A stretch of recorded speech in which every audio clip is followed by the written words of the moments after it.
Welcome to विद्या की जननी। सुनना हमारा प्रथम कौशल है। सुबोपली यानी सुनना, बोलना, पढ़ना, लिखना। तो सुन के बहुत सारे प्रश्नों को तैयार कर सकते हैं, क्योंकि किसी काम को करते हुए ये सारे प्रश्न आप तैयार कर सकेंगे। और भाषा विज्ञान से प्रश्न है, हिंदी की विभाषाएं से प्रश्न है, शब्द संपदा, ध्वनियाँ, देवनागरी लिपि, नामकरण, विकास, विशेषताएं, सीमाएं एवं सुधार प्रयत्न से प्रश्नोत्तर है इसमें। और यह प्रथम पार्ट है, और नेक्स्ट पार्ट भी लेके आएंगे। तो ऑडियो द्वारा बहुत सारे प्रश्नों को आप सुन सकते हैं और सुन के भी तैयार कर सकते हैं, क्योंकि किसी काम को करते हुए आप सुन सकते हैं। चलिए अपने प्रश्नों की तरफ चलते हैं और ट्रिक द्वारा भी वीडियो बनाते हैं, तो ज़रूर जुड़िए, इससे बहुत हेल्प मिलेगा। हिंदी इसी मिट्टी की बोली है और अरबी या फारसी से अधिक जनमानस के निकट है। हिंदी इसी मिट्टी की बोली है और अरबी या फारसी से अधिक जनमानस के निकट है। किस भाषाविद का मत है? तो यह फैलन का मत है। फैलन का मत है। ये सारे प्रश्न यूथ कंपटीशन टाइम्स बुक से मैंने लिया है और उसके नोट्स बनाए हैं, फिर आप तक पहुंचा रहे हैं। तो ज़रूर पूरा सुनिए, बहुत सारे प्रश्न आपके पेपर में देखने को मिलेंगे। चलिए आगे प्रश्नों की तरफ चलते हैं। ब्रज भाषा का केंद्रीय क्षेत्र कहाँ है? ब्रज भाषा का केंद्रीय क्षेत्र जो है वह है मथुरा। मथुरा केंद्रीय क्षेत्र है ब्रज भाषा का। ब्रज भाषा सौर सेनी अपभ्रंश में विकसित सबसे बड़ी बोली है। ब्रज भाषा सौर सेनी अपभ्रंश में विकसित सबसे बड़ी बोली है। नेक्स्ट है ब्रज भाषा। जो ब्रज बोली है वह आगरा, मथुरा और अलीगढ़ में विशुद्ध रूप से बोली जाती है। ब्रज बोली आगरा, मथुरा और अलीगढ़ में विशुद्ध रूप से बोली जाती है। नेक्स्ट है ब्रज का सर्वप्रथम प्रयोग बोली के अर्थ में अमीर खुसरो ने किया। अमीर खुसरो ने किया। ब्रज भाषा का जो ब्रज का सर्वप्रथम प्रयोग था, वह इसकी बोली का प्रयोग सर्वप्रथम किसने किया? तो अमीर खुसरो ने किया। परंतु डॉक्टर धीरेन्द्र वर्मा ने लिखा कि ब्रज भाषा शब्द का पहला प्रयोग भिखारी दास ने किया था। किसने कहा? तो धीरेन्द्र वर्मा ने कहा ब्रज भाषा का सबसे पहला प्रयोग किसने किया था? तो भिखारी दास ने किया था। और किसका कथन है? तो धीरेन्द्र वर्मा का कथन है। धीरेन्द्र वर्मा ने लिखा था कि ब्रज भाषा शब्द का पहला प्रयोग भिखारी दास ने किया। नेक्स्ट है साहित्य में 13वें शती से। साहित्य में 13वें शती से ब्रज भाषा का प्रयोग निरंतर होने लगा। ब्रज भाषा का प्रयोग निरंतर कब से होने लगा? तो साहित्य में 13वीं सदी से होने लगा। नेक्स्ट है संस्कृत, हिंदी, मराठी, नेपाली आदि भाषाएं देवनागरी लिपि में लिखी जाती हैं। संस्कृत, हिंदी, मराठी, नेपाली आदि भाषाएं देवनागरी लिपि में लिखी जाती हैं। देवनागरी लिपि का विकास ब्राह्मी लिपि से हुआ है। देवनागरी लिपि का विकास किससे हुआ है? तो ब्राह्मी लिपि से हुआ है। चित्रलिपि ऐसी लिपि को कहा जाता है जिसमें ध्वनि प्रकट करने वाली अक्षरमाला की बजाय अर्थ प्रकट करने वाली भाव चित्र होते हैं। ध्यान से सुनिए, चित्रलिपि ऐसी लिपि होती है, यानी चित्रलिपि ऐसी लिपि को कहा जाता है जिसमें ध्वनि प्रकट करने वाली अक्षरमाला की बजाय अर्थ प्रकट करने वाली भावचित्र होते हैं। नेक्स्ट क्वेश्चन है गुरुमुखी लिपि में पंजाबी भाषा लिखी जाती है। गुरुमुखी लिपि में क्या कौन सी भाषा लिखी जाती है? तो पंजाबी भाषा लिखी जाती है। गुरुमुखी लिपि का अर्थ गुरुओं के मुख से निकली हुई। गुरुमुखी का अर्थ होता है कि गुरुओं से मुख से निकली हुई। नेक्स्ट है ग्रीक वासियों ने भारत के लिए इंडिया शब्द का प्रयोग किया। इंडिया शब्द का प्रयोग किसने किया? तो ग्रीक वासियों ने किया भारत के लिए इंडिया शब्द का प्रयोग। नेक्स्ट है मिनहाज ए सिराज ने। मिनहाज ए सिराज ने 13वीं शताब्दी में पहली बार हिंदुस्तान शब्द का इस्तेमाल किया था। मिनहाज ए सिराज ने 13वीं शताब्दी में पहली बार हिंदुस्तान शब्द का इस्तेमाल किया था। भारत को भारतवर्ष, जम्बूद्वीप, भारतखंड, आर्यावर्त, हिंदुस्तान, हिंद आदि अन्य नामों से जाना जाता है। भारत को और किस नाम से जाना जाता है ये जानते हैं तो भारत को भारतवर्ष, जम्बूद्वीप, भारतखंड, आर्यावर्त, हिंदुस्तान, हिंद आदि अन्य नामों से भी जाना जाता है। नेक्स्ट है खरोष्ठी लिपि भारत के किस क्षेत्र में प्रचलित थी? खरोष्ठी लिपि भारत के किस क्षेत्र में प्रचलित थी? यह प्रश्न आया हुआ है DSSB TGT 2021 में। खरोष्ठी लिपि भारत के किस क्षेत्र में प्रचलित थी? तो पश्चिमोत्तर क्षेत्र में प्रचलित थी। भारत के पश्चिमोत्तर क्षेत्र में प्रचलित थी। खरोष्ठी लिपि भारत की प्राचीनतम लिपियों में से एक है। देवनागरी लिपि का विकास ब्राह्मी लिपि से हुआ है। देवनागरी लिपि का विकास ब्राह्मी लिपि से हुआ है। नेक्स्ट है गुरु लिपि में पंजाबी भाषा लिखी जाती है। नेक्स्ट है भारत को भारतवर्ष, जम्मूद्वीप, भारतखंड, आर्यावर्त, हिंदुस्तान, हिंद आदि अन्य नामों से भी जाना जाता है। प्रश्नों को जितनी बार दोहराएंगे उतने बार आपके मजबूत होंगे, तो इसलिए बार बार दोहराइए। चलिए आगे अपने प्रश्नों को जानते हैं। नेक्स्ट है पश्चिमी हिंदी की उत्पत्ति किस अपभ्रंश से हुई है? तो पश्चिमी हिंदी की उत्पत्ति सौरसेनी अपभ्रंश से हुई है। भोलानाथ तिवारी ने क्षेत्रीय तथा संबद्ध अपभ्रंशों के आधार पर अपना वर्गीकरण प्रस्तुत किया है। सौरसेनी अपभ्रंश पश्चिमी हिंदी, राजस्थानी, पहाड़ी और गुजराती इनकी क्या हैं तो भाषाएं हैं। सौरसेनी अपभ्रंश की पश्चिमी हिंदी, राजस्थानी और पहाड़ी गुजराती ये आधुनिक भाषाएं हैं सौरसेनी अपभ्रंश की। और मागधी अपभ्रंश की मागधी अपभ्रंश बिहारी, बंगाली, उड़िया, असमिया ये इनकी आधुनिक भाषाएं हैं। आधुनिक भाषाएं कौन कौन सी हैं? तो मागधी की आधुनिक भाषाएं जो हैं बिहारी, बंगाली, उड़िया, असमिया। नेक्स्ट है अर्धमागधी की पूर्वी हिंदी। अर्धमागधी अपभ्रंश की पूर्वी हिंदी है भाषा। और महाराष्ट्र की मराठी, ब्रांचड़ की सिंधी और पैसाची की लहंदा या पंजाबी है। नेक्स्ट है ब्राह्मी लिपि का प्रयोग किसने शुरू किया? ब्राह्मी लिपि की उत्पत्ति के संदर्भ में विद्वानों के मतभेद हैं। जगत मोहन वर्मा वैदिक चित्रलिपि से ब्राह्मी लिपि को व्युत्पन्न मानते हैं। वैदिक आर्यों से ब्राह्मी लिपि का प्रयोग किसने शुरू किया? यह DSSB TGT परीक्षा 2021 में पूछा गया प्रश्न है। तो वैदिक आर्यों ने, इसका उत्तर है वैदिक आर्यों ने। देवनागरी लिपि में मूल लिपि चिन्ह कितने हैं? तो 45। देवनागरी लिपि में मूल लिपि चिन्ह कितने हैं? तो 45 हैं। अपभ्रंश की उत्तरकालीन अवस्था का नाम क्या है? तो अपभ्रंश की उत्तरकालीन अवस्था का नाम है औहट्य। नेक्स्ट है राहुल सांकृत्यायन ने खड़ी बोली को नाम दिया है, कौन सा नाम दिया है? तो कौरवी। राहुल सांकृत्यायन ने खड़ी बोली को कौरवी नाम दिया है। और ब्रजबुली नाम किसने दिया है? तो ईश्वर चंद्रगुप्त ने। ब्रजबुली किसने दिया है? तो ईश्वर चंद्रगुप्त ने। और डिंगल बोली किसने दिया है? तो बांकीदास ने। डिंगल बोली किसने दिया है? तो बांकीदास ने। और राहुल सांकृत्यायन ने कौरवी नाम दिया है, जबकि ब्रजबुली ईश्वर चंद्रगुप्त ने दिया है।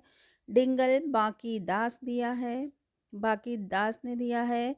डिंगल की बोली किसने दिया है? तो बांकीदास ने दिया है। और बिहारी बोली गियरसन ने दिया है। बिहारी बोली किसने दिया है? तो गियरसन ने कहा है। और भोजपुरी रेमंड ने। भोजपुरी बोली किसने दिया? तो रेमंड ने। भोजपुरी नाम रेमंड ने दिया है। पूर्वी हिंदी की बोली नहीं है। पूर्वी हिंदी की बोली नहीं है कौन सी? तो बुंदेली नहीं है। पूर्वी हिंदी की बोली बुंदेली नहीं है। बुंदेली पश्चिमी हिंदी की बोली है। बुंदेली किसकी बोली है? तो पश्चिमी हिंदी की बोली है। बुंदेली पश्चिमी हिंदी की बोली है। इस तरह के भी प्रश्न पूछे जा रहे हैं।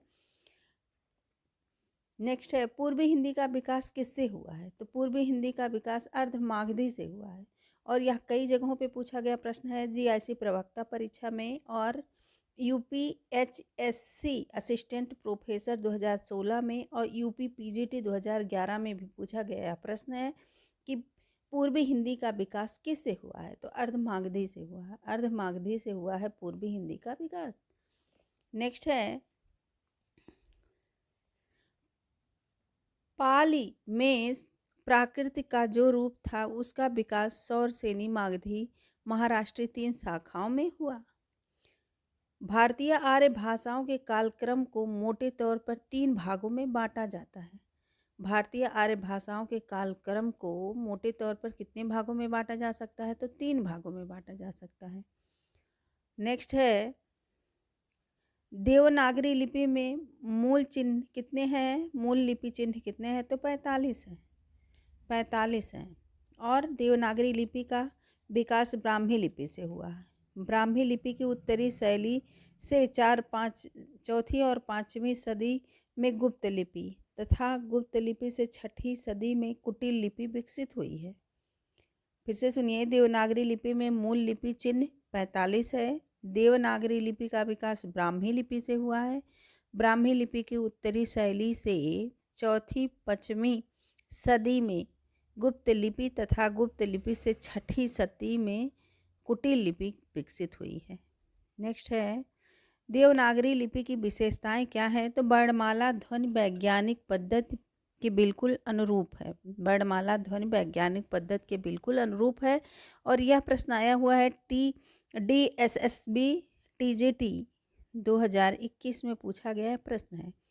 तो देवनागरी लिपि की विशेषता यह है कि उसमें वर्णमाला ध्वनि वैज्ञानिक पद्धति के बिल्कुल अनुरूप है।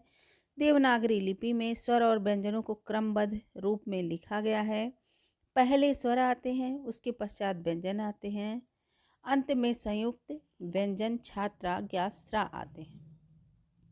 भोजपुरी का मुख्य केंद्र कहाँ है? तो भोजपुरी का मुख्य केंद्र कहाँ है?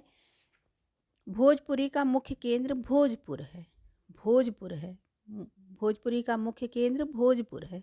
यह बिहार का एक छोटा इलाका है। यह बिहार का एक क्या है? छोटा इलाका है जिसके आधार पर इसका नामकरण हुआ है। भोजपुरी का नामकरण जिसके आधार पर हुआ है वह बिहार का एक छोटा इलाका है। नेक्स्ट है, भोजपुरी मगही मैथिली मागधी अपभ्रंश से विकसित बिहारी हिंदी उपभाषा की प्रमुख बोलियां हैं।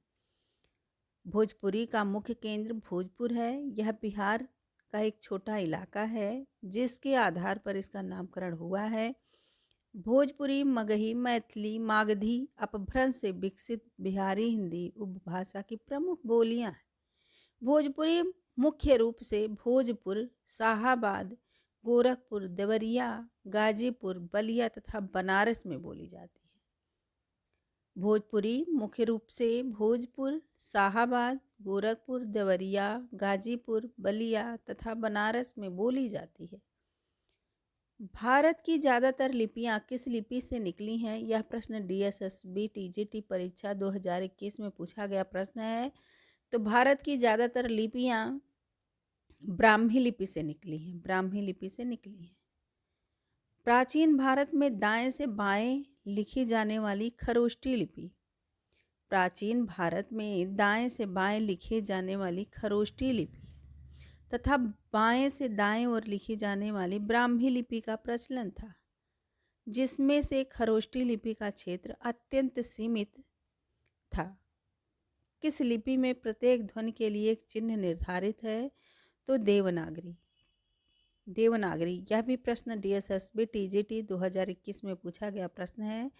तो देवनागरी लिपि की प्रमुख विशेषता है कि यह वैज्ञानिक लिपि है। इसमें प्रत्येक ध्वनि के लिए एक चिन्ह निर्धारित है। नागरी लिपि वर्णनात्मक है। इसके वर्णों का लेखन तथा उच्चारण समान है। नेक्स्ट है, वर्ण संकेतों की सहायता से भाव विचार की अभिव्यक्ति है। यह क्या है? तो लिपि है। बड़े संकेतों की सहायता से भाव विचार की अभिव्यक्ति लिपि है। हिंदी शब्द मूलतः फारसी का शब्द है। हिंदी शब्द मूलतः किस भाषा का शब्द है? तो फारसी का शब्द है। हिंदी व्याकरण की दृष्टि से विशेषण है। हिंदी क्या है? तो विशेषण है। हिंदू शब्द फारसी है और संस्कृत शब्द सिंधु का फारसी रूपांतरण है। नेक्स्ट है लिपि। लिपि की भूमिका मौखिक भाषा की आत्मा को शरीर प्रदान करने जैसी है। लिपि की भूमिका मौखिक भाषा की आत्मा को शरीर प्रदान करने जैसी है। नेक्स्ट है उपभाषाओं के अंतर्गत हिंदी में कितनी बोलियां आती हैं? तो उपभाषाओं के अंतर्गत हिंदी में 17 बोलियां आती हैं। हिंदी में 17 बोलियां आती हैं। कहीं कहीं इनकी संख्या 18 भी मानी गई है। कहीं कहीं इनकी संख्या 18 भी मानी गई है। उपभाषाओं के अंतर्गत हिंदी में कितनी बोलियां आती हैं? तो 17 बोलियां आती हैं और कहीं कहीं इन्हें 18 भी मानी जाती है। हिंदी भाषा की आदि जननी कौन सी भाषा है? तो संस्कृत है। हिंदी की आदि जननी संस्कृत भाषा है। संस्कृत पाली प्राकृतिक भाषा से होती हुई अपभ्रंश तक पहुंचती है। संस्कृत जो है वो संस्कृत पाली प्राकृतिक भाषा से होती हुई अपभ्रंश तक पहुंचती है। फिर अपभ्रंश अवहट्ट से गुजरती हुई प्रारंभिक हिंदी का रूप ले लेती है। नेक्स्ट है हिंदी विश्व की कितनी भाषाओं में से एक है? तो 6000 भाषाओं में से एक है। हिंदी विश्व की 6000 भाषाओं में से एक है। देवनागरी लिपि कैसे लिखी जाती है? तो देवनागरी लिपि जो है वो बाईं से दाईं ओर लिखी जाती है। यह प्रश्न आया हुआ है DSSB TGT 2021 में और आया है कि देवनागरी लिपि कैसे लिखी जाती है? तो बाईं से दाईं ओर लिखी जाती है। देवनागरी लिपि बाईं से दाईं ओर लिखी जाती है। देवनागरी लिपि का विकास 9वीं सदी में ब्राह्मी लिपि से हुआ है। देवनागरी लिपि का पहला प्रयोग गुजरात राज्य में मिलता है और पहला शिलालेख गुजरात नरेश जयभट्ट के एक शिलालेख में मिलता है। फिर से सुनिए, देवनागरी लिपि बाईं से दाईं ओर लिखी जाती है। देवनागरी लिपि का विकास 9वीं सदी में ब्राह्मी लिपि से हुआ। देवनागरी लिपि का पहला प्रयोग गुजरात राज्य में मिलता है और पहला शिलालेख गुजरात नरेश जयभट्ट के एक शिलालेख में मिलता है। नेक्स्ट है भारत की संविधान सभा में सितंबर 1949 ईस्वी को भारत के संविधान की 8वीं अनुसूची और अनुसूची 343 में हिंदी को राजभाषा देवनागरी लिपि को मान्यता प्रदान की गई। नेक्स्ट है कार्यालयी हिंदी की भाषा कैसी होनी चाहिए? तो अभिधात्मक होनी चाहिए। हिंदी व्याकरण में शब्द शक्तियाँ 3 प्रकार की होती हैं। कौन कौन सी? तो अभिधा, लक्षणा और व्यंजना। हिंदी व्याकरण में शब्द शक्ति 3 प्रकार की होती है, अभिधा, लक्षणा और व्यंजना। नेक्स्ट है नागरी लिपि को किस नाम से जाना जाता है? तो नागरी लिपि को नंदी नागरी लिपि जाना जाता है। नंदी नागरी लिपि माना जाता है। नेक्स्ट है भोजपुरी बोली का नाम किस गांव के आधार पर पड़ा? तो भोजपुर के। यह प्रश्न DSSB TGT 2021 में पूछा गया प्रश्न है कि भोजपुरी बोली का नाम भोजपुर गांव के आधार पर पड़ा। नेक्स्ट है पश्चिमी पहाड़ी किस उपभाषा के अंतर्गत आती है? तो पश्चिमी पहाड़ी उपभाषा के अंतर्गत आती है। पहाड़ी उपभाषा खस तथा पैसाची अपभ्रंश दोनों से विकसित मानी जाती है। पहाड़ी उपभाषा खस और पैसाची अपभ्रंश दोनों से विकसित मानी जाती है। नेक्स्ट है किस भाषा को आरंभ में पिंगल नाम दिया गया? तो ब्रज भाषा को आरंभ में पिंगल नाम दिया गया। नेक्स्ट है भाषा का विशिष्ट ज्ञान कौन कराता है? तो भाषा का विशिष्ट ज्ञान भाषा विज्ञान कराता है। भाषा का विशिष्ट ज्ञान। भाषा विज्ञान अध्ययन के लिए सामग्री कहाँ से ग्रहण करता है? तो भाषा विज्ञान अध्ययन के लिए सामग्री प्रचलित भाषा और साहित्य से ग्रहण करता है। नेक्स्ट है छत्तीसगढ़ी बोली किस प्रदेश में बोली जाती है? तो यह मध्य प्रदेश में। छत्तीसगढ़ी बोली किस प्रदेश में बोली जाती है? तो मध्य प्रदेश में। एक व्यक्ति द्वारा अपने भाव और विचारों को दूसरों के समक्ष प्रस्तुत करने हेतु ध्वनि संकेत हेतु भाषा का प्रयोग क्या कहलाता है? तो यह मौखिक अभिव्यक्ति कहलाता है। यह प्रश्न आया हुआ है DSSB PGT परीक्षा 2021 में। एक व्यक्ति द्वारा अपने भावों और विचारों को दूसरों के समक्ष प्रस्तुत करने हेतु ध्वनि संकेत हेतु भाषा का प्रयोग क्या कहलाता है? तो मौखिक अभिव्यक्ति कहलाता है। भाषा विज्ञान भाषा को भाषा ही जानकर उसका कैसा अध्ययन करता है?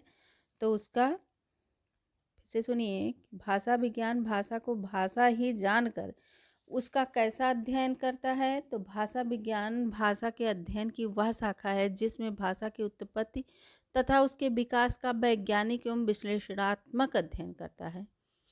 कैसा अध्ययन करता है? तो वैज्ञानिक और एवं विश्लेषणात्मक अध्ययन करता है। भाषा विज्ञान भाषा को भाषा ही जानकर उसका वैज्ञानिक अध्ययन करता है। नेक्स्ट है हिंदी को राष्ट्रभाषा घोषित करने वाले अहिंदी भाषी प्रस्तावक का नाम क्या था? तो गोपाल स्वामी अयंगर है।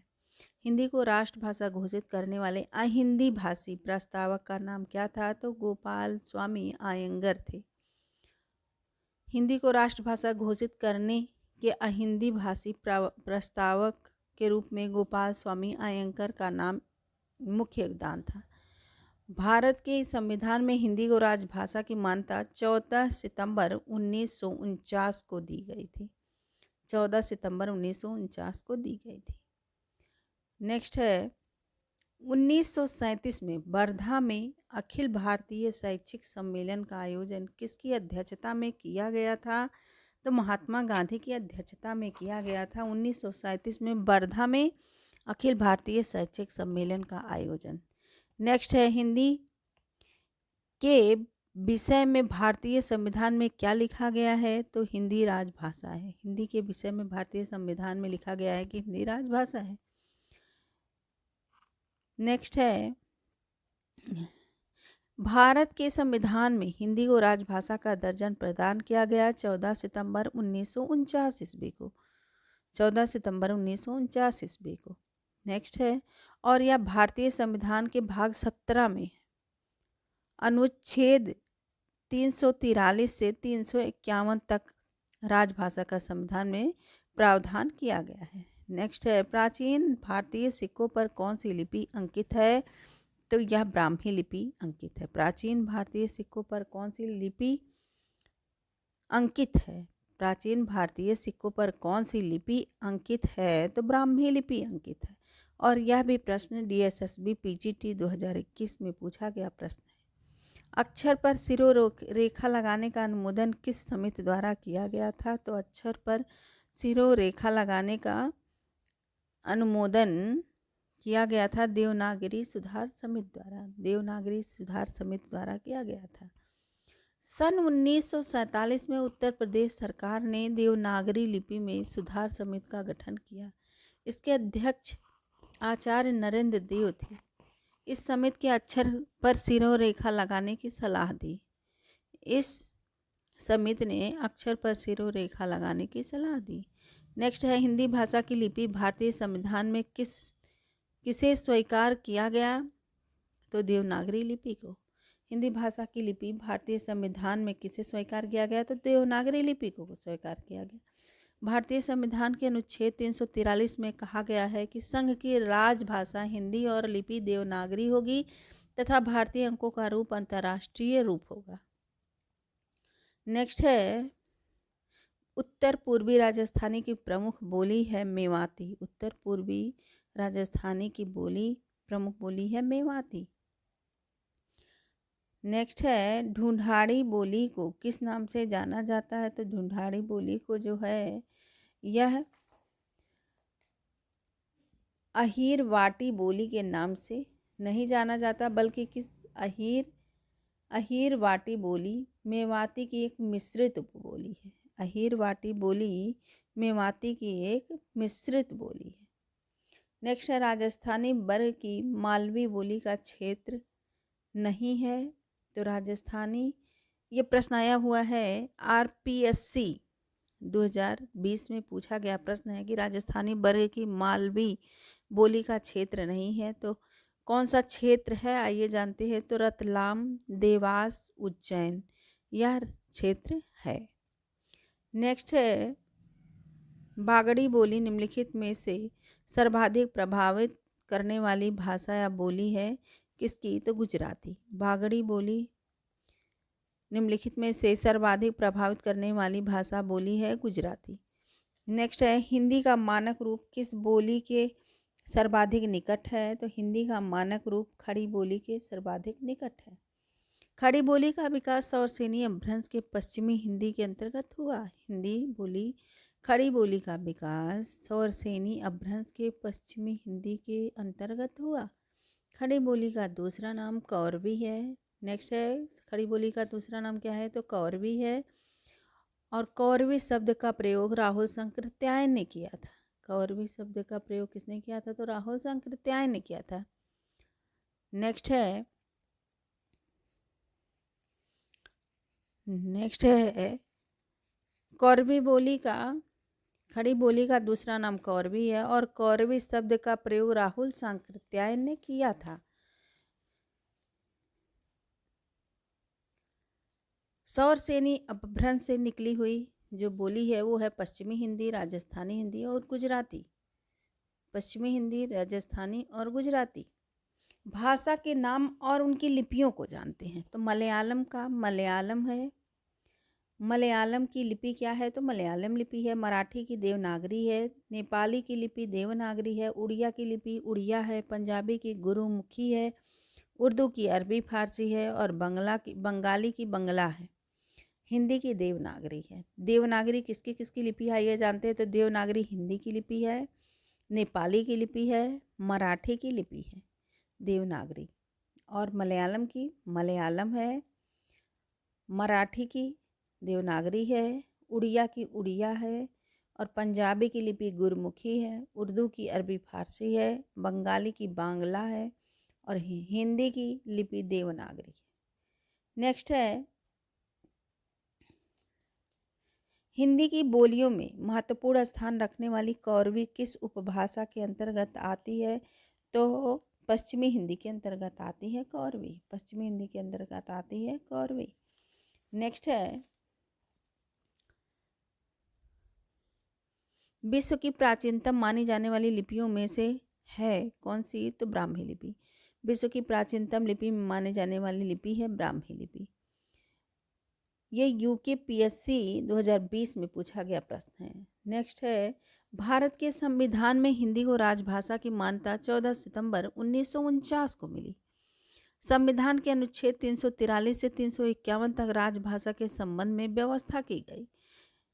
इसकी स्मृति को ताज़ा रखने हेतु 14 सितंबर का दिन प्रतिवर्ष हिंदी दिवस के रूप में मनाया जाता है। 14 सितंबर को हिंदी दिवस के रूप में मनाते हैं। नेक्स्ट है गढ़वाल मंडल केदारखंड देवभूमि की बोली है। गढ़वाल मंडल केदारखंड देवभूमि की बोली है। इसके उपबोलियों में जौन सारी, सलानी, श्री नरियर, राठी, टकनौली, रवाल्टी आदि है। नेक्स्ट है बुंदेली का विकास किस अपभ्रंश से हुआ। तो बुंदेली का विकास सौरसेनी अपभ्रंश से हुआ। कन्नौजी बोली का क्षेत्र है इटावा, फारुखाबाद, हरदोई, पीलीभीत, शाहजहांपुर और कानपुर। कन्नौजी बोली का क्षेत्र है इटावा, फारुखाबाद, हरदोई, पीलीभीत, शाहजहांपुर और कानपुर। और कुमाऊनी बोली का क्षेत्र है नैनीताल, अल्मोड़ा, पिथौरागढ़। कुमाऊनी बोली का जो क्षेत्र है वो है नैनीताल, अल्मोड़ा, पिथौरागढ़। कुमाऊनी बोली का क्या क्षेत्र है। तो नैनीताल है, अल्मोड़ा है और पिथौरागढ़। गढ़वाली ये बोली किस क्षेत्र में बोली जाती है। तो गढ़वाली बोली का क्षेत्र है टिहरी, गढ़वाल, चमोली, उत्तरकाशी। टिहरी, गढ़वाल, चमोली, उत्तरकाशी। टिहरी, गढ़वाल, चमोली, उत्तरकाशी क्षेत्र है गढ़वाली बोली का। और मालवी बोली का क्षेत्र कौन सा है? तो उज्जैन, रतलाम, इंदौर, देवास। मालवी बोली का क्षेत्र है उज्जैन, रतलाम, इंदौर और देवास। ब्रज बोली का क्षेत्र कौन सा है? अक्सर ब्रज बोली से प्रश्न पूछे जाते हैं। तो ब्रज बोली का क्षेत्र है मथुरा, आगरा, अलीगढ़, बरेली, बदायूं, एटा, मैनपुरी, गुड़गांव, भरतपुर, करौली। ब्रज भाषा की बोली, जो ब्रज बोली की क्षेत्र है वो है मथुरा, आगरा, अलीगढ़, बरेली, बदायूं, एटा, मैनपुरी, गुड़गांव, भरतपुर, करौली। इसमें से कौन सी भाषा देवनागरी लिपि में लिखी जाती है? कौन सी भाषा देवनागरी लिपि में लिखी जाती है? तो देवनागरी लिपि में लिखी जाने वाली भाषाएं हैं संस्कृत, पाली, हिंदी, मराठी, कोंकणी, सिंधी, कश्मीरी, डोंगरी, खस, नेपाली, मगही, भोजपुरी, नागपुरी, मैथिली, संथाली आदि। फिर से एक बार सुनिए कि देवनागरी लिपि में लिखने जाने वाली भाषाएं हैं संस्कृत, पाली, हिंदी, मराठी, कोंकणी, सिंधी, कश्मीरी, डोगरी, खस, नेपाली, मगही, भोजपुरी, नागपुरी, मैथिली, संथाली आदि। नेक्स्ट है देवनागरी लिपि बाएं से दाएं ओर लिखी जाती है। इसकी पहचान एक क्षैतिज रेखा से है जिसे शिरोरेखा कहते हैं। नेक्स्ट है संथाली भाषा किस भाषा परिवार से संबंधित है? तो यह आस्ट्रिक परिवार से संबंधित है। आस्ट्रिक परिवार से संबंधित है। नेक्स्ट है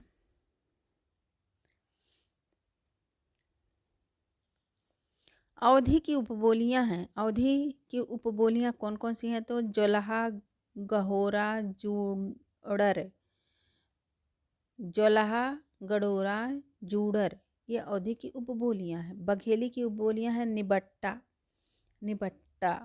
अवधी बोली का केंद्र है अवधी। बघेली बोली का की उपबोली है निबट्टा। निबट्टा किसकी उपबोली है? तो बघेली बोली की उपबोली है। नेक्स्ट है अर्धमागधी अपभ्रंश से विकसित पूर्वी हिंदी की 3 बोलियां हैं। पूर्वी हिंदी की 3 बोलियां अर्धमागधी अपभ्रंश से विकसित पूर्वी हिंदी है और हिंदी की 3 बोलियां हैं अवधी, बघेली, छत्तीसगढ़ी। अवधी, बघेली और छत्तीसगढ़ी। सौरसेनी अपभ्रंश के अंतर्गत आने वाली भाषा कौन सी नहीं है? आइए जानते हैं। तो सौरसेनी अपभ्रंश, सौरसेनी अपभ्रंश हुआ है किसका किसका? तो गुजराती, राजस्थानी और पश्चिमी हिंदी भाषाओं का विकास सौरसेनी अपभ्रंश से हुआ है। फिर से सुनिए, सौरसेनी अपभ्रंश से किसका विकास हुआ है? तो गुजराती, राजस्थानी और पश्चिमी हिंदी भाषाओं का विकास हुआ है। सिंधी ब्रांचड़ अपभ्रंश के अंतर्गत आती हैं। सिंधी ब्रांचड़ किसके अंतर्गत आती हैं? तो अपभ्रंश के अंतर्गत आती हैं। पहाड़ी हिंदी का विकास किस अपभ्रंश से माना गया है? पहाड़ी हिंदी का 3 बोलियां हैं। पहाड़ी हिंदी की 3 प्रमुख बोलियां हैं कुमाऊनी और गढ़वाली और नेपाली। कुमाऊनी, गढ़वाली और नेपाली है। नेक्स्ट है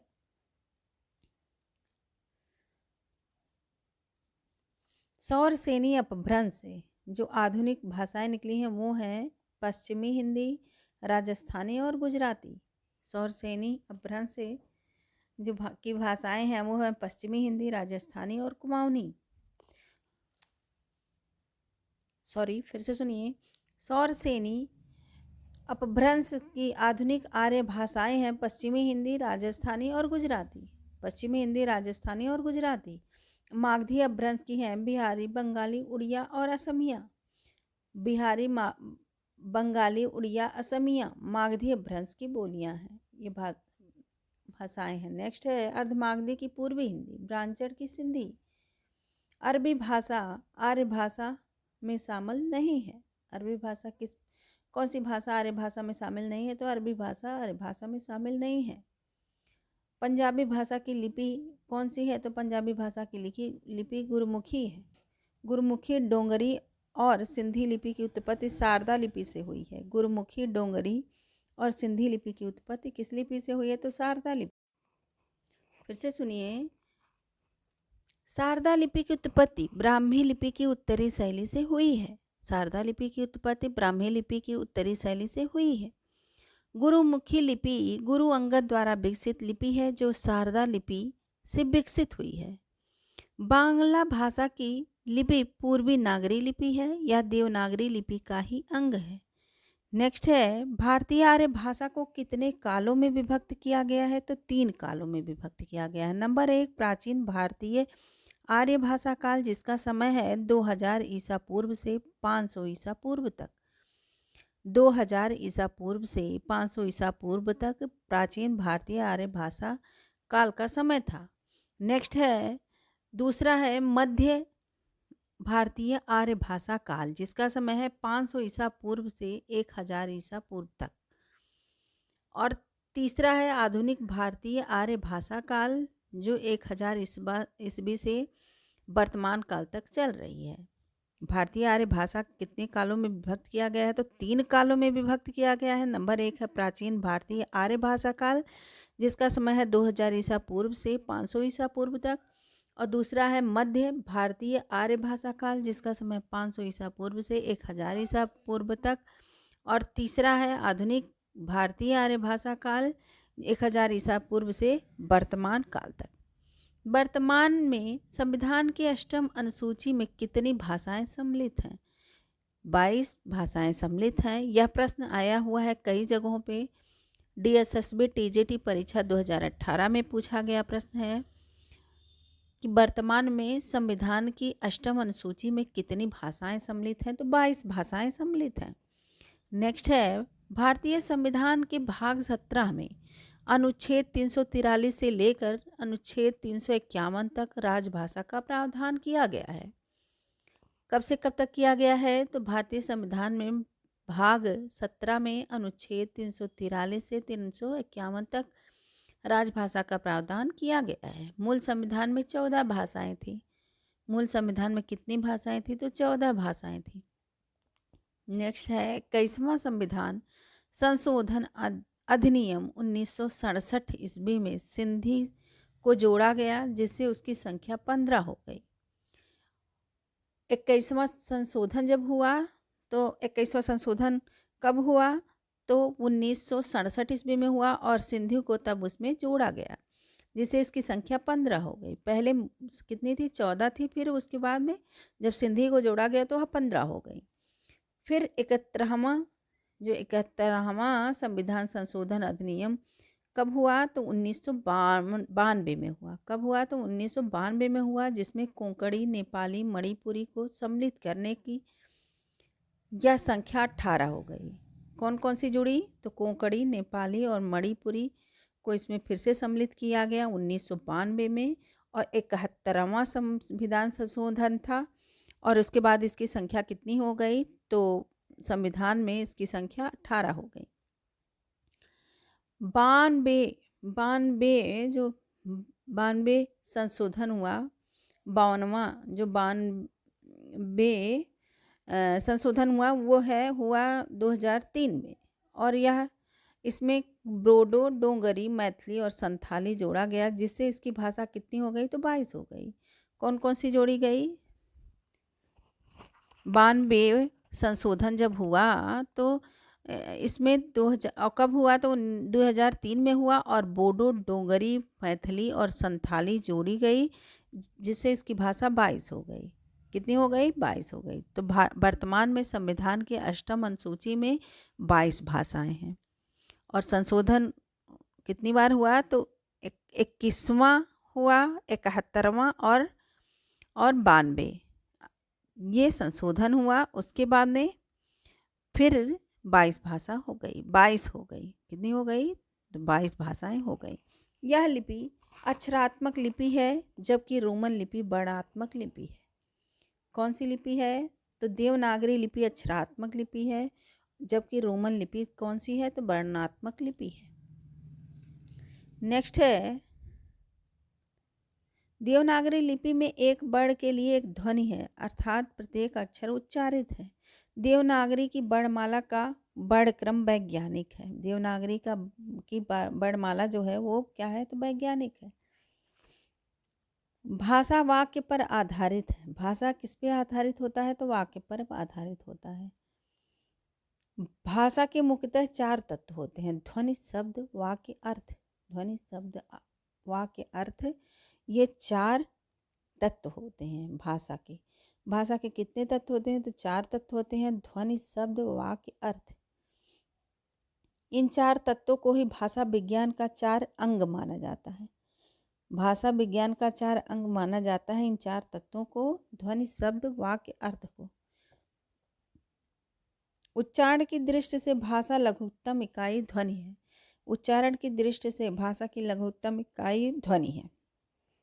सार्थकता की दृष्टि से भाषा की लघुत्तम इकाई शब्द है। भाषा की व्याकरणीय योग्यता प्राप्त लघुत्तम इकाई पद या रूप है।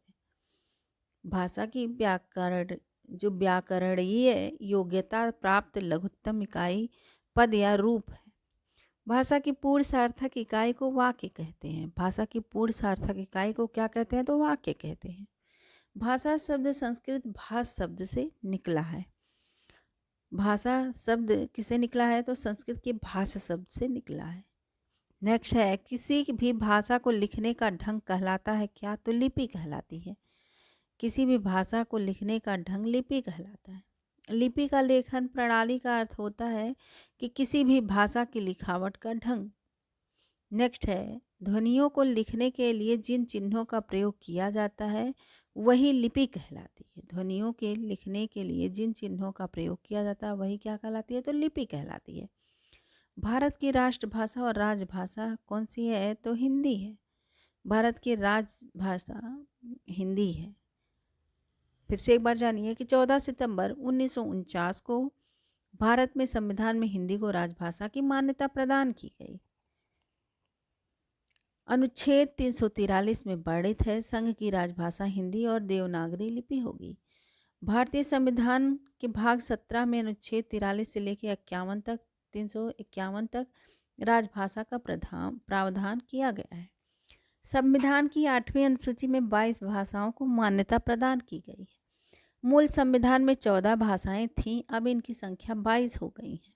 सारे प्रश्न बहुत इंपॉर्टेंट है, बार बार सुनिए, रिवीजन करिए। रिवीजन ही वह हथियार है जो आपको सिलेक्शन दिला सकता है। तो बार बार रिवीजन करिए, जितनी बार दोहराएंगे वो आपके प्रश्न सारे मजबूत हो जाएंगे। किसी काम को करते हुए सारे प्रश्नों को दोहराइए। नेक्स्ट है, राष्ट्रभाषा जो है वो कौन सी है? राज्य भाषा है, तो वो हिंदी है। मूल संविधान में 14 भाषाएं थी, अब इनकी भाषा कितनी हो गई? तो 22 हो गई है। राष्ट्रपति राजेंद्र प्रसाद ने सन 1955 ईस्वी में बीजी खेर की अध्यक्षता में राजभाषा आयोग का गठन किया। इस आयोग में कितने सदस्य थे? तो 21 सदस्य थे। फिर से सुनिए, राष्ट्रपति उस समय कौन थे? तो राजेंद्र प्रसाद थे। और सन 1955 ईस्वी में बीजी खेर की अध्यक्षता में राजभाषा आयोग का गठन किया गया। इस आयोग में कितने सदस्य थे? तो 21 सदस्य थे। लिपियों का शैली जो है, उत्तरी शैली देवनागरी, बंगला, गुरुमुखी आदि लिपियों का विकास हुआ है। उत्तरी शैली से देवनागरी, बंगला, गुरुमुखी आदि लिपियों का विकास हुआ है। ब्राह्मी की उत्तरी शैली में 4वीं-5वीं सदी में गुप्त लिपि तथा गुप्त लिपि से 6ठी सदी में कुटिल लिपि विकसित हुई है।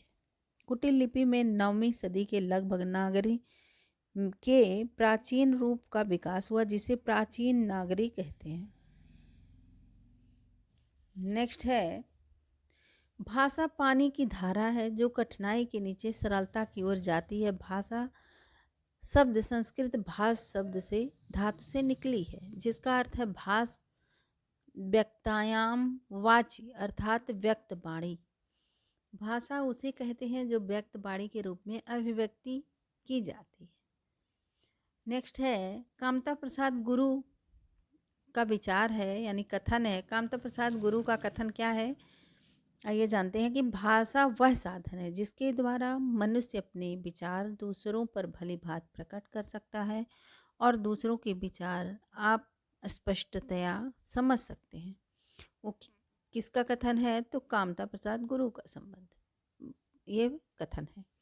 भारत में बोली भारत में बोलने वालों के आधार पर भारोपीय परिवार का प्रतिशत क्या है? तो 73% है। भारत में बोलने वालों के आधार पर भारोपीय परिवार का प्रतिशत है 73%। यह प्रश्न आया हुआ है DSSB परीक्षा 2021 में पूछा गया प्रश्न है। विश्व जनसंख्या के लगभग आधे लोगों द्वारा 45% भारोपीय भाषा बोली जाती है। विश्व जनसंख्या के लगभग आधे लोगों द्वारा लगभग 45% भारोपीय भाषा बोली जाती है। भारोपीय भाषा परिवार भाषाओं का सबसे बड़ा परिवार है और सबसे महत्वपूर्ण भी है, क्योंकि अंग्रेजी, रूसी, फारसी, हिंदी, पंजाबी, जर्मनी, नेपाली आदि तमाम भाषाएं इसी समूह से संबंध रखती हैं। नेक्स्ट है, भारोपीय परिवार को इंडो जर्मनिक आर्य परिवार, भारत हित्ती परिवार के नाम से भी जाना जाता है। भारोपीय परिवार को इंडो जर्मनिक आर्य परिवार, भारत हित्ती परिवार के नाम से भी जाना जाता है। नेक्स्ट है, भारोपीय परिवार की 10 शाखाएं हैं, जिन्हें ध्वनि के आधार पर सतम और केतुम 2 वर्गों में रखा जाता है। सतम और केतुम 2 वर्गों में रखा जाता है। प्रमुख भाषा परिवारों की संख्या 18 है, जो 4 भौगोलिक क्षेत्रों के अंतर्गत आते हैं। प्रमुख भाषा परिवारों की संख्या 18 है, जो 4 भौगोलिक क्षेत्रों के अंतर्गत आते हैं। नेक्स्ट है, भाषा का पहला रूप लिखकर, दूसरा बोलकर, तो तीसरा रूप क्या है? तो सांकेतिक भाषा है। यह प्रश्न भी आया हुआ है कि DSSB TGT परीक्षा में पूछा गया प्रश्न है 2021 में कि भाषा का पहला रूप लिखकर, दूसरा बोलकर, तो तीसरा रूप क्या है? तो संकेत द्वारा। मौखिक, लिखित और सांकेतिक यह 3 प्रकार की भाषा होती है। जबकि नेक्स्ट है, लिपि किसे कहते हैं? आइए जानते हैं कि लिपि किसे कहते हैं। तो किसी भी भाषा को लिखने के लिए जिस ध्वनि चिन्हों का, प्रतीकों का प्रयोग किया जाता है उसे हम लिपि कहते हैं। जैसे हिंदी भाषा की लिपि देवनागरी है। देवनागरी लिपि किसकी है? तो हिंदी भाषा की है। राजभाषा आयोग की सिफारिशों का विचार करने के लिए संसदीय समिति का गठन किस अनुच्छेद के अंतर्गत किया गया है? तो 344। ध्यान से सुनिए, प्रश्न बहुत इंपॉर्टेंट है। राजभाषा आयोग की सिफारिशों पर विचार करने के लिए संसदीय जो समिति का गठन किया वह किस अनुच्छेद के अंतर्गत हुआ? तो 344।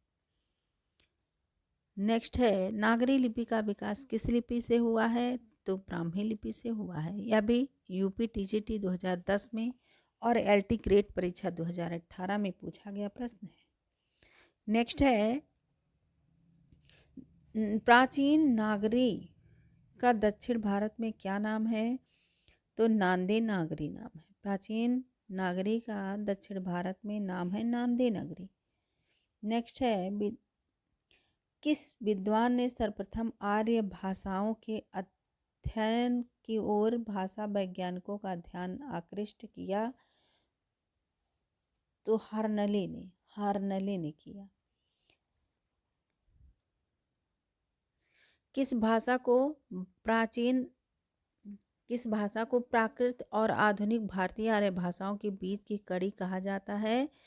तो यह अपभ्रंश को कहा जाता है। अपभ्रंश भाषा को प्राकृतिक और आधुनिक भारतीय आर्य भाषाओं के बीच की कड़ी कहा जाता है। भाषा के अर्थ में इसका प्रयोग 6वीं सदी से होने लगा था। नेक्स्ट है, अपभ्रंश मध्यकालीन आर्य भाषा की तीसरी अवस्था है। मैथिल बोली का विकास बिहारी हिंदी से हुआ है। मैथिली बोली का विकास किससे हुआ? तो बिहारी हिंदी से हुआ है। बघेली बोली को अवधि की दक्षिण शाखा किसने कहा है? तो हरदेव बाहरी ने कहा है। हरदेव बाहरी ने कहा है बघेली बोली को अवधि की दक्षिण शाखा। नेक्स्ट है, अवधि का वा बघेली में बा बोला जाता है।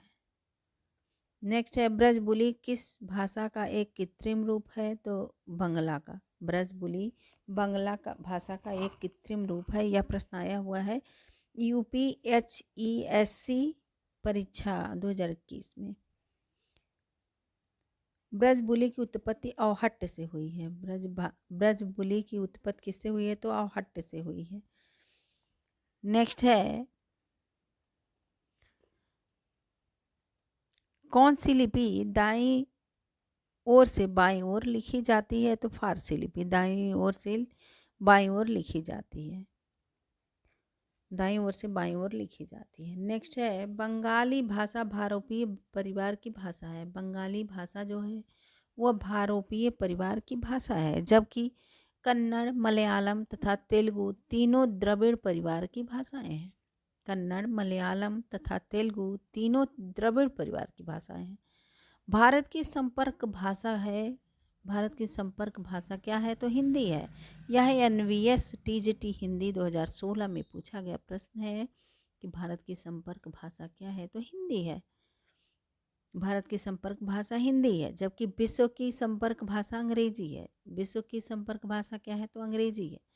अलग अलग मातृभाषा भाषी क्षेत्रों के मध्य संपर्क में आने वाली संपर्क भाषा कहलाती है। नेक्स्ट है, चीनी भाषा रोमन लिपि में नहीं लिखी जाती है। चीनी भाषा जो है वो रोमन लिपि में नहीं लिखी जाती है। हिंदी की लिपि कहलाती है क्या? तो देवनागरी। हिंदी की लिपि है देवनागरी। बघेली बोली का क्षेत्र कौन सा है? तो रीवा है। बघेली बोली का क्षेत्र रीवा है। यह प्रश्न आया हुआ है 2017 में। बघेली बोली का संबंध किस बोली के अंतर्गत, किस वर्ग के अंतर्गत आता है? तो यह बघेली बोली का संबंध पूर्वी हिंदी से है। पूर्वी हिंदी से है। बघेली बोली का संबंध पूर्वी हिंदी से है। वैज्ञानिक तथा तकनीक साहित्य के प्रणयन हेतु आवश्यक शब्दावली और साहित्य सामग्री निर्माण के लिए भारत सरकार ने 1961 में किस आयोग की स्थापना की? तो वैज्ञानिक और तकनीक शब्दावली आयोग की स्थापना की। नेक्स्ट है, हिंदी प्रदेश में पश्चिम भाग में स्थित बोलियों के सामूहिक नाम को क्या कहते हैं? तो पश्चिमी हिंदी कहते हैं। पश्चिमी हिंदी कहते हैं। नेक्स्ट है, स्वाधीनता आंदोलन के दौरान हिंदी किसका पर्याय बनी? तो ये राष्ट्रीय एकता का पर्याय बनी। वर्तमान हिंदी का खड़ी बोली नाम इसलिए पड़ा क्योंकि इसमें खड़ी मात्रा का प्रयोग अधिक होता है। नेक्स्ट है, बिहारी, बंगला, उड़िया, असमिया का जन्म अपभ्रंश के किस रूप से हुआ है? तो मागधी रूप से हुआ है। मागधी अपभ्रंश की उपभाषाएं हैं बिहारी, बांग्ला, उड़िया, असमिया। सौरसेनी उपभ्रंश की उपभाषाएं हैं पश्चिमी हिंदी, राजस्थानी, गुजराती। पैसाजी की है पंजाबी, लहदा। और अर्धमागधी की है पूर्वी हिंदी, बघेली, अवधी, छत्तीसगढ़ी। पूर्वी हिंदी के अंतर्गत कौन सी बोली आती है? तो बघेली, अवधी, छत्तीसगढ़ी आती है। भाषा के संदर्भ में अपभ्रंश शब्द का प्रयोग 6वीं शताब्दी से प्रारंभ हुआ था। भाषा के व्याकरण सम्मत आदर्श रूप को मानक भाषा कहा जाता है। भाषा के व्याकरण सम्मत आदर्श रूप को क्या कहा जाता है? तो मानक भाषा कहा जाता है। राजभाषा से क्या अभिप्राय है? तो राजभाषा के अभिप्राय है कि सरकारी कार्यालयों की भाषा। भारतीय संविधान द्वारा राजभाषा का गौरव हिंदी भाषा को प्राप्त है। हिंदी को 14 सितंबर 1949 में राजभाषा घोषित किया गया। अनुच्छेद 343 में यह घोषणा की गई है कि भारत की राजभाषा हिंदी व इसकी लिपि देवनागरी है। भारतीय संविधान के किस अनुच्छेद के अनुसार उच्चतम न्यायालय द्वारा उच्च न्यायालय में सब कार्यवाहियां अंग्रेजी भाषा में होगी? तो अनुच्छेद 348 के अनुसार। अनुच्छेद 348 के अनुसार भारतीय संविधान के अंतर्गत उच्चतम न्यायालय तथा उच्च न्यायालय में सब कार्यवाही अंग्रेजी भाषा में होगी। नेक्स्ट है, पश्चिमी पहाड़ी का शहर कौन सा है? पश्चिमी पहाड़ी का शहर कौन सा है? तो शिमला है। नेक्स्ट है, मैथिली का प्रयोग क्षेत्र नहीं है कौन सा? तो मैथिली का प्रयोग क्षेत्र मेरठ नहीं है, बल्कि यह खड़ी बोली का क्षेत्र है। मेरठ खड़ी बोली का क्षेत्र है। दरभंगा, मुजफ्फरपुर और पूर्णिया यह मैथिली का क्षेत्र है। दरभंगा, मुजफ्फरपुर, पूर्णिया मैथिली का क्षेत्र है। और खड़ी बोली का क्षेत्र है मैथिली का प्रयोग क्षेत्र मेरठ नहीं है, बल्कि यह खड़ी बोली मेरठ कौन सी बोली का क्षेत्र है? तो मेरठ खड़ी बोली का क्षेत्र है। खड़ी बोली का क्षेत्र है मेरठ।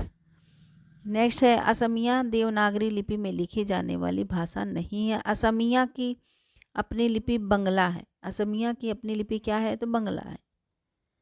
नेक्स्ट है जो भाषा दो या दो से अधिक भाषा भाषियों के बीच संपर्क का काम करती है वह कौन सी भाषा होती है? तो वह संपर्क भाषा होती है। नेक्स्ट है दक्षिणी राजस्थानी की प्रतिनिधित्व बोली कौन सी है? तो मालवी है। नेक्स्ट है सिंघल के लोग किस भाषा को मागधी कहते हैं? तो सिंघल के लोग पाली भाषा को मागधी कहते हैं। कौन सी भाषा मध्यकालीन आर्य भाषा नहीं है?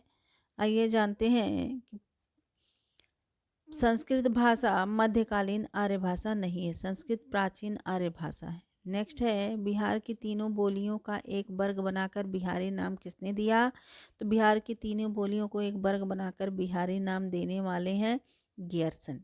बिहार की तीनों बोलियों का एक वर्ग बनाकर बिहारी नाम देने वाले हैं गियर्सन। डॉक्टर गियर्सन ने राजस्थानी बोलियों को कितने वर्गों में रखा है? तो 5 वर्गों में रखा है। डॉक्टर गियर्सन ने राजस्थानी बोलियों को 5 वर्गों में रखा है। पश्चिमी राजस्थानी, उत्तरी पूर्वी राजस्थानी, मध्य पूर्वी राजस्थानी और दक्षिण पूर्वी राजस्थानी और दक्षिण राजस्थानी। फिर से जानिए कि डॉक्टर गियर्सन ने राजस्थानी जो बोलियां हैं उसको 5 वर्गों में रखा है और 5 वर्ग का नाम है पश्चिमी राजस्थानी, उत्तर पूर्वी राजस्थानी, मध्य पूर्वी राजस्थानी, दक्षिणी पूर्वी राजस्थानी और दक्षिण राजस्थानी।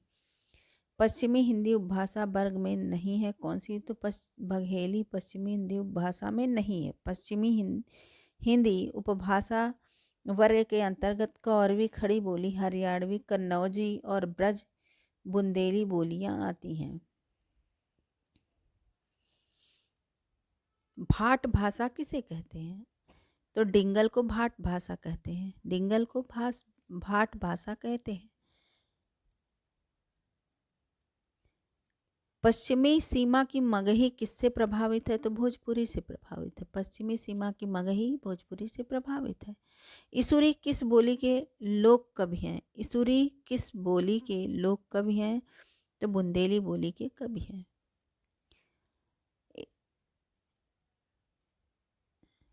पावरी किस बोली से संबंधित है?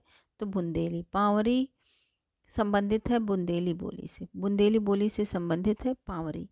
साहित्य में प्रयुक्त भाषा के आधार पर नामवर सिंह ने अपभ्रंश के कितने भेद किए हैं? तो 2 किए हैं। साहित्य में प्रयुक्त भाषा के आधार पर नामवर सिंह ने अपभ्रंश के कितने भेद किए हैं? तो 2 भेद किए हैं। एक पूर्वी, एक पश्चिमी।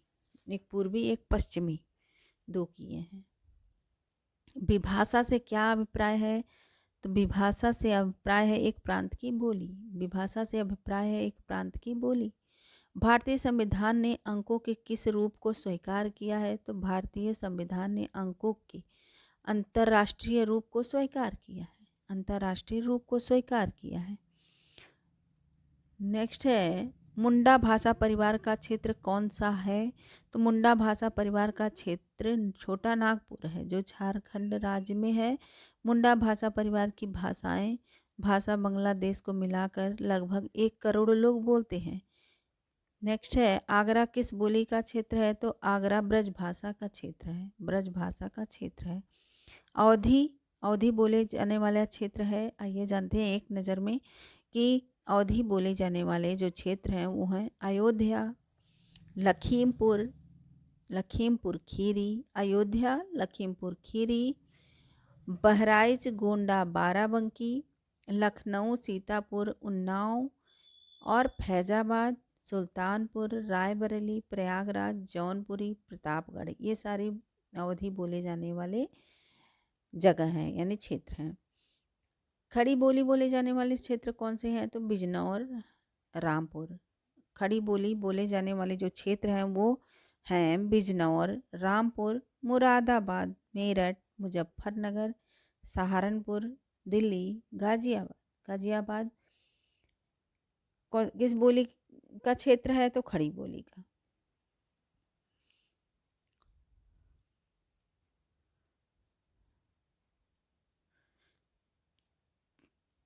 नेक्स्ट है संज्ञान का क्या अर्थ है? तो संज्ञान का अर्थ है भाषा और संप्रेषण के माध्यम से स्वयं और दुनिया को समझना। यह प्रश्न आया हुआ है राजस्थान स्कूल शिक्षा प्रधानाध्यापक परीक्षा 2018 में। नेक्स्ट है मेरो सपुरसारथ ठाको, यह किस भाषा की पंक्ति है? तो ब्रज भाषा की। मेरो सपुरसारथ ठाको, यह ब्रज भाषा की पंक्ति है। देवनागरी लिपि का विकास किस प्राचीन लिपि से हुआ है? यह प्रश्न आया हुआ है राजस्थान कॉलेज लेक्चरर भर्ती परीक्षा 2014 में। तो कुटिल लिपि से, कुटिल से हुआ है। देवनागरी लिपि का विकास किस प्राचीन लिपि से हुआ है? तो कुटिल लिपि से। ऑप्शन है किलाक्षर, खरोष्टी, रोमन और कुटिल। कहीं कहीं प्रश्न आपके ऑप्शन के अनुसार से होंगे। तो देवनागरी लिपि का विकास ब्राह्मी लिपि से माना जाता है, लेकिन लाइन वाइज इसमें ब्राह्मी नहीं दिया गया है, तो कुटिल लिपि है। नेक्स्ट है डॉक्टर गियर्सन ने किस भाषा को अंतर्वेदी का नाम दिया है? डॉक्टर लिपियों का मैंने वीडियो भी बनाया और ट्रिक द्वारा भी वीडियो बनाया, तो उसको ज़रूर देख लीजिए। डॉक्टर गियर्सन ने किस भाषा को अंतर्वेदी का नाम दिया है? तो डॉक्टर गियर्सन ने ब्रज भाषा को अंतर्वेदी का नाम दिया है। हिंदी भाषा का विकास क्रम से पहली 500 ईस्वी तक की भाषा को कहा जाता है। क्या कहा जाता है? तो हिंदी भाषा के विकास क्रम में पहली ईस्वी, जो 500 ईस्वी तक की भाषा को प्राकृतिक कहा जाता है। नेक्स्ट है आधुनिक भारतीय भाषाओं का विकास हुआ है। फिर ऐसा क्वेश्चन आ गया, तो डीएसएसबी टीजीटी 2018 में यह पूछा गया प्रश्न है। तो आधुनिक भारतीय भाषाओं का विकास अपभ्रंश से हुआ है। भारतीय भाषाओं का विकास क्रम कुछ इस प्रकार है, तो संस्कृत, पाली, प्राकृतिक, अपभ्रंश, हिंदी।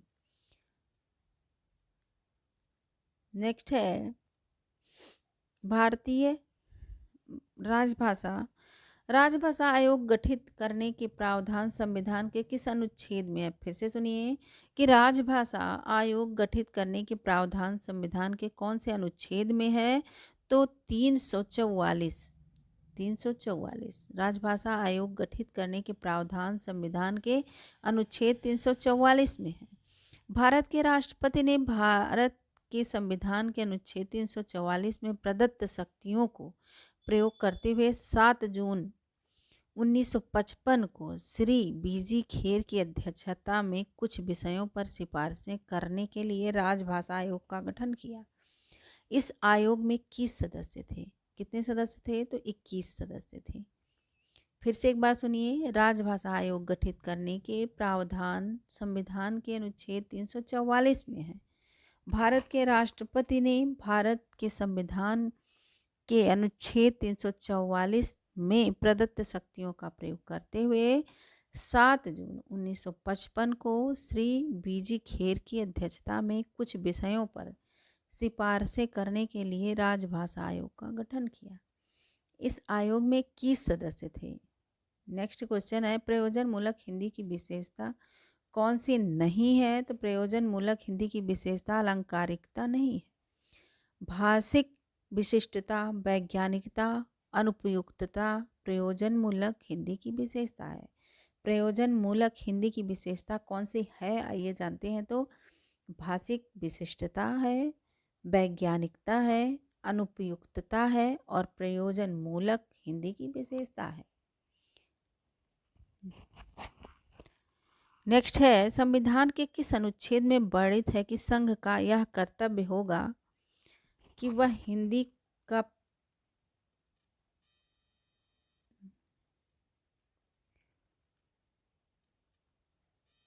चलिए आज यहीं तक और आपको यह ऑडियो कैसा लग रहा है, बार बार सुनिए, रिवीजन करिए, किसी काम को करते हुए इन प्रश्नों को सुनिए और सारे प्रश्न याद रहेंगे। पेपर के समय आप ज़रूर लिखेंगे। प्रैक्टिस सेट देखते रहिए और ऑडियो से आप समझिए, पढ़ रहे हैं, याद कर रहे हैं, समझ रहे हैं, तो हेल्पफुल ज़्यादा लगेगा। और आपको कैसा लग रहा है ये ज़रूर बताइए। और हाउसवाइफ है तो ये आपके लिए बहुत ही ज़्यादा हेल्पफुल सिद्ध होगा।